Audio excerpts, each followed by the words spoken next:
Before you begin, remove the service cover. Hard disk drive assembly. Optical drive.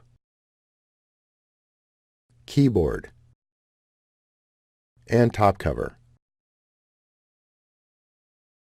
Removal.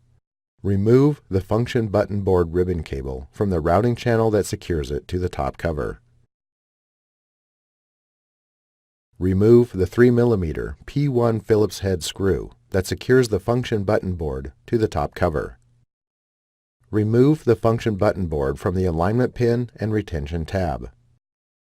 Reverse this procedure to install the function button board. Thanks for watching. Please click subscribe for more videos and weekly updates.